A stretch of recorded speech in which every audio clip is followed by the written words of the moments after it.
नमस्कार दोस्तों, आज की इस वीडियो में हम जानेंगे बिहार राज्य का एक खूबसूरत शहर पाटलिपुत्र यानी वर्तमान पटना शहर के बारे में। तो दोस्तों इस वीडियो को अंत तक जरूर देखें क्योंकि हम पटना शहर के बारे में इतिहास से लेकर वर्तमान से जुड़ी जानकारी आपको बताएंगे, जिसे जानकर आप कमेंट में आई लव पटना जरूर लिखेंगे। तो चलिए दोस्तों आप लोगों को लेकर चलते हैं पटना की एक शानदार सफर पर।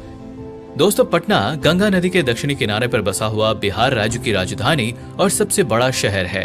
ये पूर्वी भारत का दूसरा सबसे बड़ा महानगर भी है, जो अपने कई खूबसूरत पर्यटन स्थलों, सुंदर संस्कृति, पारंपरिक भोजन, व्यापार और अपने विद्वान महान पुरुषों और अपने कोचिंग सेंटरों के लिए दुनिया भर में मशहूर है। पटना शहर पटना जिले और संभाग का एक महत्वपूर्ण प्रशासनिक केंद्र है, जो आगे 23 ब्लॉकों में बटा हुआ है। इसकी सीमाएं नालंदा, अरवल, जहानाबाद, बेगूसराय, लखीसराय, भोजपुर, सारण, वैशाली और समस्तीपुर से लगती है। यहाँ लगभग 6 तहसील, 1398 रेवेन्यू गांव, 325 ग्राम पंचायतें, 13 अनुमंडल और 38 प्रखंड मौजूद हैं। पटना जिले का क्षेत्रफल 3202 वर्ग किलोमीटर के क्षेत्र को कवर करता है, जहां की रहने वाली ज्यादातर आबादी मगही और हिंदी भाषा का प्रयोग करते हैं, लेकिन मैथिली, भोजपुरी और उर्दू भी काफी संख्या में बोली जाती है। पटना शहर की नदियां गंगा, पुनपुन, गंडक और सोन हैं। इन नदियों के मदद से यहाँ के किसान धान, मक्का, दालें, गेहूं, तिलहन और सब्जियों की खेती भारी मात्रा में करते हैं। वैसे पटना में कई सारे उद्योग भी स्थापित है, जो फतुहा से लेकर बैरिया तक फैली हुई है। ये बिहार का पहला और भारत का 15वां सबसे ज्यादा जीडीपी वाला जिला भी है, जहां की मौजूदा जीडीपी 34 बिलियन अमेरिकी डॉलर की है। पटना को पूर्वी भारत का एक महत्वपूर्ण व्यापार और लग्जरी ब्रांड केंद्र भी माना जाता है। विश्व बैंक के अनुसार पटना शहर को भारत में दिल्ली के बाद बिजनेस करने के लिए दूसरा सबसे अच्छा शहर माना है। इतना ही नहीं, पटना ही भारत का वह शहर है जो पहली बार महिला कबड्डी विश्व कप की मेजबानी किया था और ईरान को फाइनल में हराकर कप को अपने नाम किया था। वैसे दोस्तों पटना शहर का इतिहास काफी पुराना है। ये न सिर्फ दुनिया का सबसे बसे पुराने शहरों में से एक है, बल्कि यहाँ का जीवन माँ गंगा के पवित्र जल की तरह हमेशा से यहाँ पर बहता रहा है और किसी बड़े छायादार वृक्ष की तरह अपनी जड़ें मजबूत बनाता रहा है।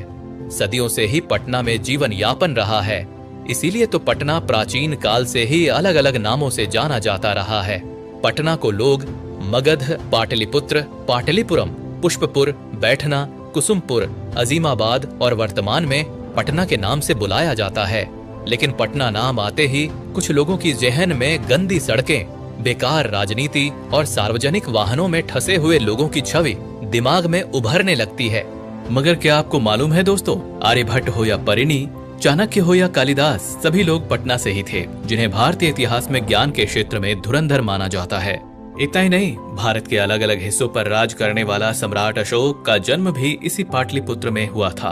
और तो और सिखों के अंतिम सम्राट श्री गोविंद सिंह जी का जन्म स्थान भी इसी पटना में ही है। वैसे पटना भारत की आजादी में भी एक महत्वपूर्ण योगदान दिया है, क्योंकि नील की खेती के लिए चंपारण आंदोलन और भारत छोड़ो आंदोलन की शुरुआत भी इसी शहर से हुआ था।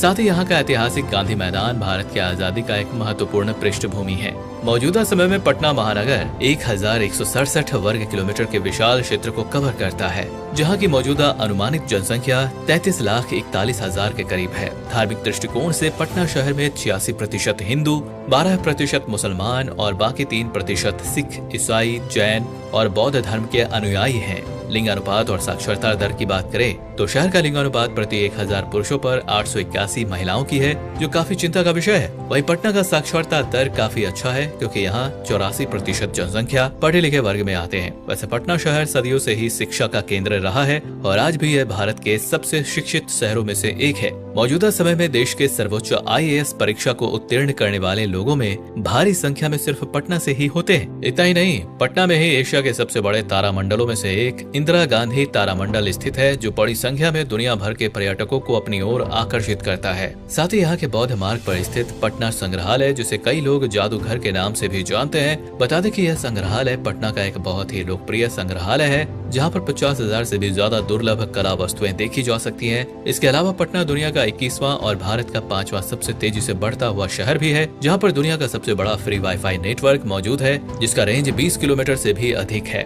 पटना शहर को हाजीपुर के साथ एक ट्विन सिटी के रूप में भी देखा जाता है, जो गंगा नदी के उस पार पटना के बेहद करीब है और इन्हीं दोनों शहरों को जोड़ता हुआ दुनिया का सबसे लंबा सड़क पुलों में से एक महात्मा गांधी सेतु है, जिसे पर्यटक स्थल के रूप में भी देखा जाता है। पटना महानगर का दानापुर भी एक महत्वपूर्ण नगर पालिका है। ये एक छावनी शहर है जो अपनी प्राइवेसी साइबेरियन क्रेन के लिए काफी मशहूर है, जिसे स्थानीय लोग जहांगीर भी कहते हैं।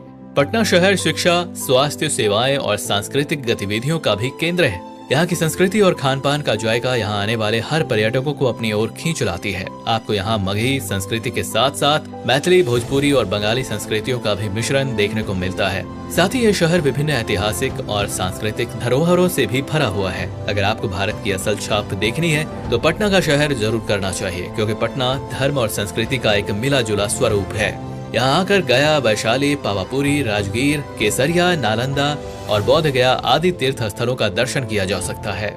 इसके साथ ही पटना में गोलघर, महावीर मंदिर, सभ्यता द्वार, पाटन देवी मंदिर, बुद्धा स्मृति पार्क, तख्त श्री पाटन साहिब, पादरी की हवेली, कमलदाह टेम्पल, कुम्हरार पार्क, मेनन शरीफ और संजय गांधी जैविक उद्यान जैसे बहुत से ऐसे आकर्षण हैं, जहां पहुंचकर आपको सुकून का अनुभव प्राप्त होगा। अब अगर आप भी पटना आने का मन बना रहे हैं और सोच रहे हैं कि यहाँ कैसे पहुंचा जाए, तो आपको बता दें कि पटना रेल, हवाई और सड़क तीनों मार्गों से जुड़ा हुआ है। यहाँ का मुख्य रेलवे स्टेशन पटना जंक्शन है, लेकिन यहाँ Pataliputra junction, Rajendra Nagar terminal, Patna Sahib, Fatuha junction और दानापुर जैसे रेलवे स्टेशन भी हैं, जो सभी यात्री ट्रेनों के लिए पूरी तरह से उपयुक्त हैं। हवाई मार्ग की बात करें तो पटना का जयप्रकाश नारायण हवाई अड्डा भारत के सबसे बड़े हवाई अड्डों में से एक है। आप यहाँ दिल्ली, मुंबई, हैदराबाद, बेंगलुरु, जयपुर जैसे कई बड़े शहरों से आ सकते हैं। वहीं सड़क मार्ग में आप नेशनल हाईवे 22 और 31 के सहारे भी यहाँ तक आसानी से पहुँच जाएंगे। पटना जिले का लोकल वाहन पंजीकरण कोड BR01 है, जो आपको यहाँ के ज्यादातर गाड़ियों के नंबर प्लेट पर लिखा दिख जाएगा। तो दोस्तों, आपको बता दें कि पटना एक प्रसिद्ध सांस्कृतिक और प्राचीन नगर है, जिसका इतिहास और वर्तमान से जुड़ी जानकारियाँ काफी बड़ी हैं, जिसे एक ही वीडियो में बयां कर पाना असंभव है। इसलिए मेरे दोस्तों, आज के लिए बस इतना ही। फिर मिलेंगे ऐसे ही इंटरेस्टिंग वीडियो के साथ। तब तक के लिए जय हिंद, जय भारत।